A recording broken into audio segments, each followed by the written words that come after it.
Hello વિદ્યાર્થી મિત્રો, આજે આપણે ધોરણ 8 વિકાસ મૂલ્યાંકન અસાઇનમેન્ટમાં વિષય ઇંગ્લિશમાં ક્વેશ્ચન 5નો એ લઈશું. એમાં શું કહે છે? What will you say in following situation? Use the expression given in the bracket. આ બ્રેકેટમાં આપેલા છે, આપણે એનો ઉપયોગ કરીને આપણે જવાબ લાવવાના છે વિદ્યાર્થી મિત્રો. તો આપણે ફર્સ્ટમાં શું કહે છે? Hemant has got a admission in a good school. તો આવશે વેરી ગુડ આવશે આન્સરમાં. પછી સેકન્ડ લઈશું તો કે Ankit has stood first in the class. તો આવશે કોંગ્રેચ્યુલેશન. એટલે આપણે કોઈ સમજી લો કોઈ સારું કોઈ કાર્ય કર્યું હોય કે કોઈ ખરાબ કાર્ય કર્યું હોય કે દરેક માટે આપણે કયો શબ્દ વાપરીએ છીએ એ આપણે શબ્દ અહીંયા મૂકવાનો રહેશે. તો અહીંયા આપણે એ બધા શબ્દો લખવાના રહેશે. તમને બ્રેકેટમાં આપેલા હતા, એમાંથી આપણે અહીંયા બધે એક જગ્યાએ લખીશું. તો ચલો થર્ડ લઈશું. એમાં શું કહે છે? Your friend has saved a drawing boy. તો આવશે બ્રેવલ. Fourth, I think we should use the monkey to help the poor people who need medicines. તો આવશે what an idea.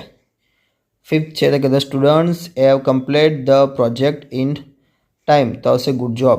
Sixth લઈશું your friend solved a difficult problem. તો આવશે excellent આવશે. Unit 3 લઈશું.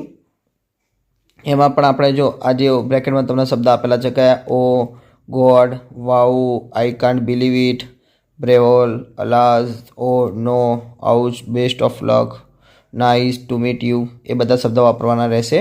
ચલો ફર્સ્ટમાં શું આવશે?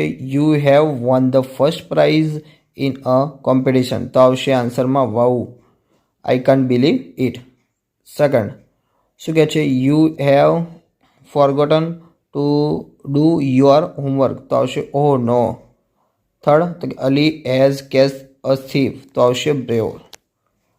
ચોથું કે you father introduced you to his friend. તો આવશે nice to meet you. Fifth લઈશું તો કે you hear about your friend's accident. તો આવશે ઓ ગોડ. સિક્સ્થ શું કે India loses the match by 1 run. તો કે અલાસ. 7 યુ ફીલ ડાઉન. પછી શું કે છે? While playing and hurt your hand. તો આવશે આઉચ. 8 લઈશું તો કે Amrita is going for an exam. તો કે બેસ્ટ ઓફ લક.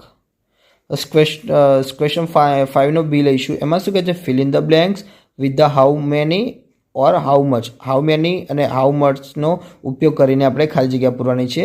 તો વિદ્યાર્થી મિત્રો, હું તમને સમજાવી દઉં કે હાઉ મેની અને હાઉ મચ શું કહેવા માગે છે. હાઉ મેની એટલે શું કહેવાય છે? કેટલાના. હાઉ મચ એટલે પણ કેટલા જ થાય છે. પણ હાઉ મેની એટલે શું કહેવાય છે? ગણી શકાય. તમને ખબર કેટલીક વસ્તુ એવી છે કે આપણે જે ગણી શકીએ છીએ. અને હાઉ મચ કેમ મૂકવાનું? તો કે કેટલીક વસ્તુ એવી છે કે જે ગણી શકાતી નથી. તો કેવી વસ્તુ ગણી શકાય? તો કે દિવસ હોય, બોય હોય, પેન્સિલ હોય, રબર હોય, એ આપણે ગણી શકીએ છીએ. શું વસ્તુ ગણી ન શકાય? તો તમને ખબર તેલના ટપકા હોય એ આપણે ના ગણી શકીએ. પછી ઘઉં હોય, એક ઘઉં ગણી શકીએ. ઘઉં હોય, પછી ચોખા હોય, તે બધું વસ્તુ આપણે ગણી શકતા નથી.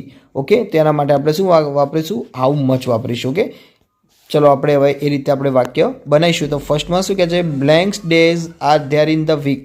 ડેઝ આવે તો આપણે એ તો ગણી શકવાના. તો કે હાઉ મેની. સેકન્ડ લઈશું તો કે blank sugar will you buy. તો એ તો તમને ખબર, સુગર એ નથી ગણી શકવાના. સુગર એટલે કે ખાંડ, એ આપણે નથી ગણી શકવાના. તો ચલો એટલે કે હાઉ મચ વાપરીશું. Third, blanks boys are there in the class. તો કે બોયઝ છોકરાઓ ગણી શકીએ તો હાઉ મેની. ફોર્થ લઈશું blanks is the pocket of Swiss. તો કે અંદર કેટલી ભરેલી છે તો આપણને ખબર નથી, તો હાઉ મચ આપણે વાપરીશું. ફિફ્થ લઈશું blanks oils is there in the bottle. તો બોટલમાં ઓઇલ એટલે કે તેલ, એ આપણે ગણી શકવાના નથી. તો કે હાઉ મચ. સિક્સ લઈશું blanks balloons does he have. તો એ તો ગણી શકવાના. તો કે how many. Seventh blanks money do you want. તો કે હાઉ મચ આવશે. પછી 8 લઈશું blanks books do you have. તો કે how many. Ninth blanks butter is there in the packet. તો આવશે how much. 10th blanks girl are talking part in the play. તો કે હાઉ મેની. પછી 11th blanks milk do you want. તો કે how much. 12 લઈશું blanks water is there in the lake. તો how much. 13 blanks rice do you want. તો કે how much. 14 blank sweets can you eat. તો કે how many. 15 blanks is this a packet of biscuit, તો કે how much. 16 blanks chocolate can you eat, તો કે how many આવશે. હવે ક્વેશ્ચન 5 નો સી લઈશું. એમાં શું કહે છે, make sentence using the given words.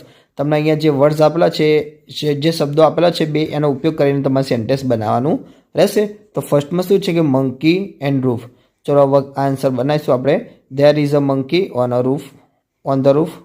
Second, play in the rain ill, તો કે આનું બનાવીશું આપણે, don't play in the rain because you will fall ઇલ.